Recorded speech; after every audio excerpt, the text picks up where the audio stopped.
Grass or gravel? That is the question. On today's episode, we're talking about paths, and I'm going to share 10 things to consider if you're wondering which to choose, and why I think that gravel might just be the best choice for vegetable garden paths.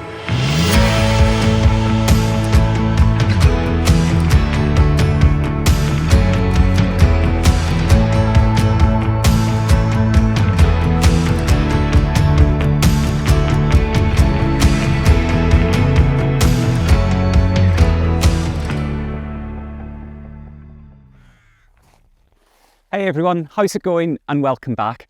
Back in November, I made a video all about the grass paths that I've had here in the vegetable garden for the last couple of years. Basically, ever since I created it. And I think it's fair to say that I had quite a few reasons why grass paths do not work for me. If you haven't watched it yet, you can go and check it out here. After that though, I made the decision to get rid of all of the grass here and replace it with gravel. A big job to say the least, and a job that, I'm going to be completely honest, I'm in the middle of. It's not finished. So here's why I chose gravel over grass and what I think are the main considerations for not only myself but for you as well. And remember to leave me a comment whether you agree or disagree. It's great to hear from you. Right, let's kick off with the biggest reason why I've opted for gravel paths here in the veg garden rather than grass. This is really quite a large veg plot. It's got 14 raised beds, but that means that there are a lot of edges. Trust me, there are 64 edges that all need to be cut or trimmed to keep them tidy and under control. And the paths between each bed, they're about 1 metre wide, plenty of room to manoeuvre around, but not plenty to manoeuvre a lawnmower around. So to keep all of the grass paths tended here, it takes me at least an hour and a half. And that is just precious time where I could be doing some really more enjoyable and more productive gardening. That's one of the best bits about using an aggregate to replace the grass paths. Although there's going to be some long-term maintenance, which we're going to get to shortly, there's not such a high level of ongoing work, and that is just going to be absolute heaven. Grass paths often require constant weeding to prevent unwanted plants from growing. The way I see it, you don't want a surface that, rather than just working as a surface, actually ends up adding to your workload, and that's exactly what happened here and to me. I found that if I didn't stay religiously on top of the weeding, which is something that I'm really bad at, the edges of the beds, everything just goes out of control so fast, and it went out of control, particularly with creeping buttercup. On the other hand, gravel paths, as you can see, really inhibit weed growth. And they do this naturally by providing a barrier between the soil and sunlight. This reduces the need for all of that frequent weeding, making gravel paths just so much more practical for me. Next up, and it's all about overall durability. This is one of the areas of the garden that gets the highest wear and tear all year round, not only because it's a practical space where I spend a lot of time and do a lot of gardening, but also because it acts like a little bit of a corridor down the garden from the house down to the polytunnel at the back. The great thing about gravel is that providing you lay a really sufficient thickness of it, which I have, and that it's laid on an appropriate membrane or a foundation, which I have done, then it's going to really help withstand plenty of being walked on, rolled over by wheelbarrows, pots getting sat on it, etc. No muddy patches, no bare areas, no squishiness underfoot during winter when it's wet. I told you that the job wasn't done. You can see that it's still a work in progress. And for me, in a working area of the garden, gravel is simply more practical. Grass is great, and it can certainly feel nice underfoot when it's freshly mown and dry.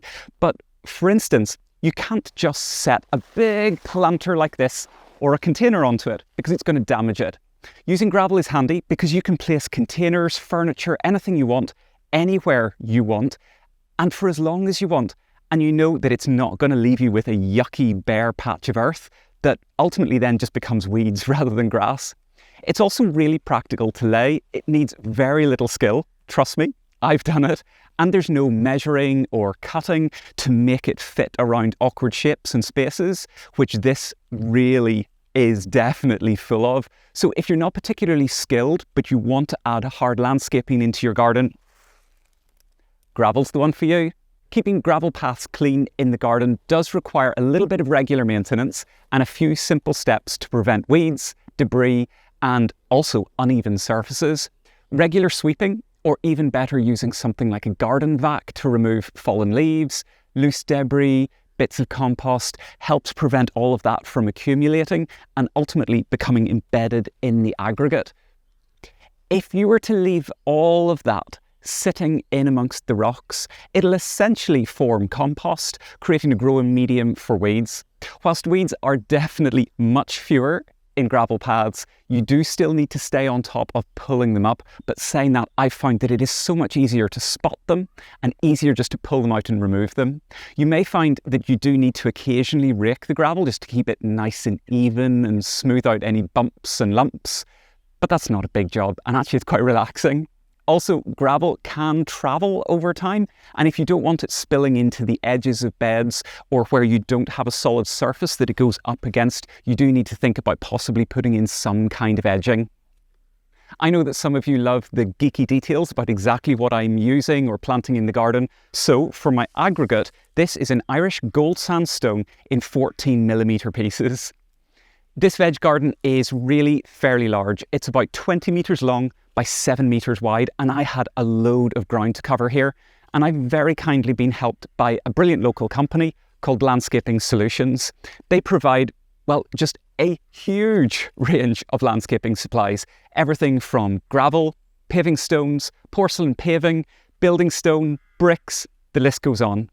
I've gone back to this company time and time again over the years because the quality of their stuff, like this gravel, is just brilliant and consistent. Please do go across and follow them at the link up here. They post great examples of what you can do in your garden, so it's going to give you loads of inspiration. I'll also link to their website and their socials down below. And they don't just provide large quantities of materials like this. They have some great products that you can buy online and have delivered, like a really clever edging for when you're laying gravel so that it doesn't go travelling. I'm using that, and I'm going to show you how I'm using that over on my own Instagram over the coming weeks. Thanks so much, Landscaping Solutions, for helping me make all of these gravel paths a reality. And if you're watching, please do go and check them out. Okay, so there is one real consideration that generally doesn't land in favour of gravel when it's pitted against grass, and that's cost. Certainly, whereas grass is most likely going to be free for you, unless you've gone and bought and laid turf or something, gravel is going to be more expensive compared to grass paths. But what I would say is that's when you look at it from an initial cost point of view. On the flip side, you don't need to buy a lawnmower or a strimmer or shears or any kind of other equipment.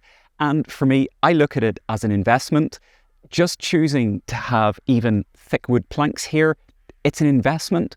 And I think it's really worth it. And I feel the same with the gravel. It builds a structure that this space needs, and it just works really well, which for me offsets the initial cost. The next reason why I think gravel is a great choice for your paths is that it just looks nice. Simple as that.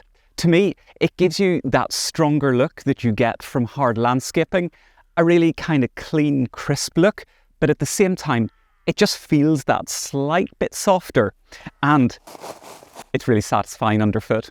You can pick your colour of stone, the size of stones that make gravel up. You can get rough textured stone, smooth pebbles. There is so much choice. For me, I think it really enhances the look of the vegetable garden. I don't know about you, what do you think?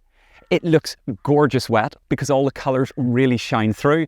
And of course, because it doesn't grow, it doesn't get untidy quickly the way grass does. So you always have a nice, consistent look. Gravel paths can actually be a really valuable weapon in reducing pest problems. Sounds good, right? And it does actually make a difference, particularly when it comes to things like slugs and snails. These slimy creatures can just be so annoying.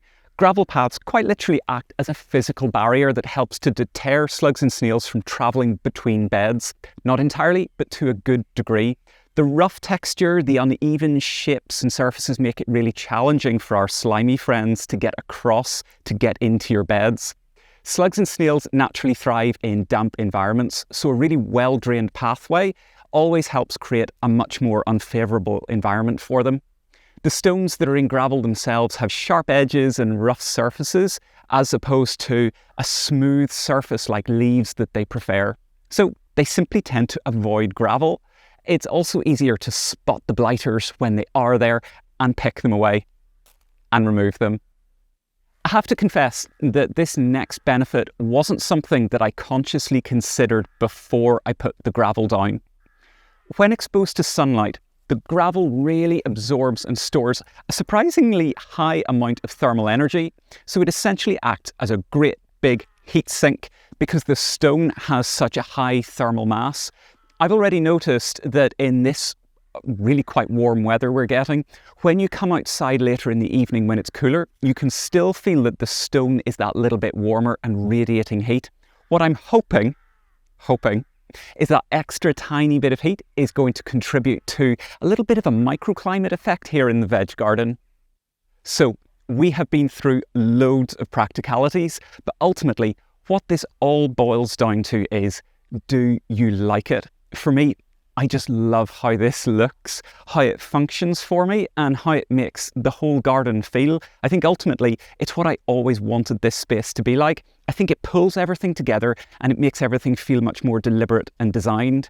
It was only when I saw someone else's veg garden that I thought that gravel really was going to be the right thing for me, and I realised I wanted the same.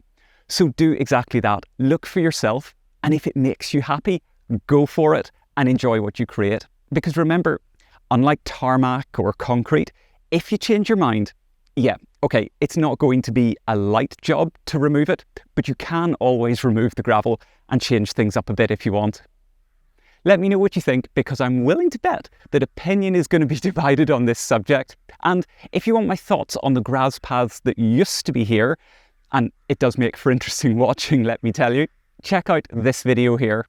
And until next time, see you later.